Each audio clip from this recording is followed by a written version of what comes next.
আবারও পুরোনো ব্যাংক দখলকারী চক্রের দৃষ্টি ব্যাংকটির দিকে পড়েছে।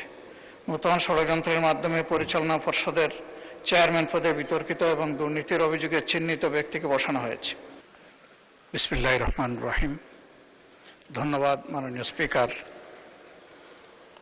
জনগুরুত্বপূর্ণ এই বিষয়টি আমলে নিয়ে আলোচনার সুযোগ দেওয়ার জন্য।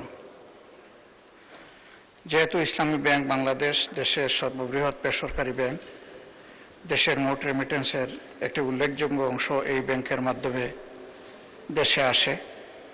যেহেতু তৎকালীন ফ্যাসিবাদী সরকারের অব্যাহত অপপ্রচার এবং কর্মকর্তা কর্মচারীদের রাজনৈতিক হয়রানি সত্ত্বেও 2016 সালে ব্যাংকটি 447 কোটি টাকারও বেশি মুনাফা অর্জন করে।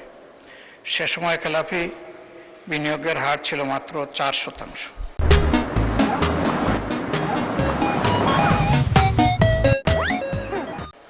কিন্তু পরবর্তীতে ফ্যাসিবাদী সরকার নজিরবিহীন উপায়ে ব্যাংকটির নিয়ন্ত্রণ দখল করে এবং ব্যাংক লুটপাট ও অনিয়মের মাধ্যমে শুধু এই ব্যাংকেই নয়, দেশের সামগ্রিক অর্থনীতিকে মারাত্মকভাবে ক্ষতিগ্রস্ত করে।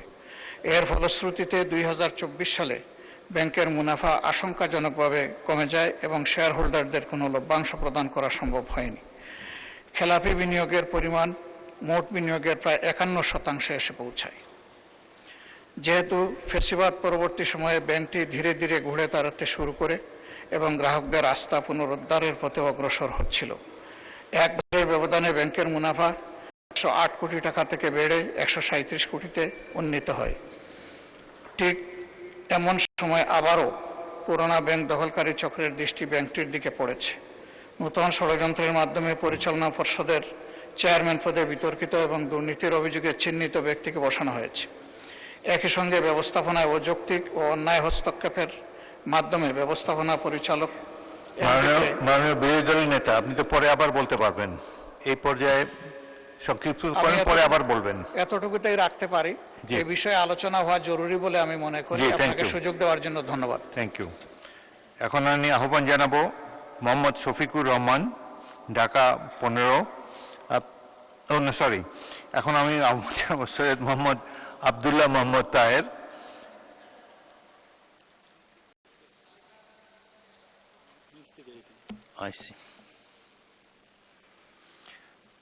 এখন আমি আহ্বান জানাবো নুরুন্নেসা সিদ্দিকা, মহিলা আসন 37।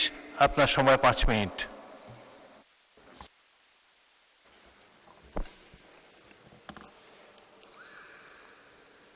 আসসালামু আলাইকুম ওয়া রাহমাতুল্লাহি ওয়া বারাকাতুহু। মাননীয় স্পিকার, আপনাকে ধন্যবাদ আমাকে কথা বলার সুযোগ দেওয়ার জন্য। আমি মহান আল্লাহ রাব্বুল আলামিনের শুকরিয়া আদায় করছি, যিনি আমাকে এই সংসদে এসে কথা বলার তৌফিক দিয়েছেন। মাননীয় স্পিকার, ইসলামী ব্যাংক বাংলাদেশের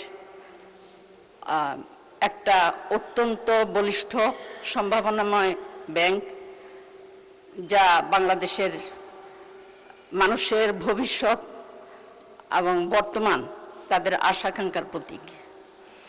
এর যাত্রা শুরু হয়েছিল 1983 সালে এবং কিছু আল্লাহ নিবেদিত প্রাণ বান্দা সেই সময় চ্যালেঞ্জটা গ্রহণ করেছিলেন। তারা এই সুদমুক্ত ইসলামী অর্থব্যবস্থা চালু করার নিয়তে এটা করেছেন এবং তারা সারা বিশ্বের মুসলিম কান্ট্রিগুলো ঘুরে তাদেরকে বিভিন্ন সরকারকে মোটিভেট করে তারা এখানে ইনভেস্ট করার ব্যবস্থা করেছেন।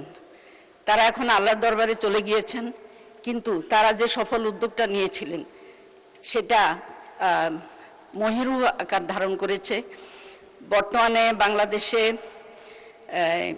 ইসলামী ব্যাংকের 3 কোটির বেশি গ্রাহক রয়েছে এবং 80 লক্ষ উদ্যোক্তা রয়েছে। তো একটা ব্যাংক দেশের জন্য রক্ত প্রবাহের কাজ করে। শরীরের রক্ত প্রবাহের কাজ যেমন শিরা উপশিরার কাজ, ঠিক তেমনি ব্যাংকের মাধ্যমে একটা সমাজের রক্ত প্রবাহ হয়। সেই ব্যাংকটাকে ধ্বংস করার জন্য, সেই ইসলামী ব্যাংক ব্যবস্থা যেখানে বিশ্বে নন্দিত এবং বাংলাদেশে আপামর জনতা, হিন্দু, মুসলিম, বৌদ্ধ, খ্রিস্টান সবার কাছেই এটা নন্দিত, কিন্তু সবার আস্থার প্রতীক, কিন্তু সেই ব্যাংকটাকে ধ্বংস করে এই দেশের অর্থ ব্যবস্থাকে ধ্বংস করার জন্য নীল নকশা করা হয়েছিল, বিগত ফ্যাসিস্ট সরকার করেছিল। কিন্তু সেই ফ্যাসিস্ট আমল চলে গিয়েছে, তারপরে ব্যাংকটা যখন ঘুরে দাঁড়ানোর চেষ্টা করছে তখন শুরু হয়েছে আরেকটা নতুন ষড়যন্ত্র।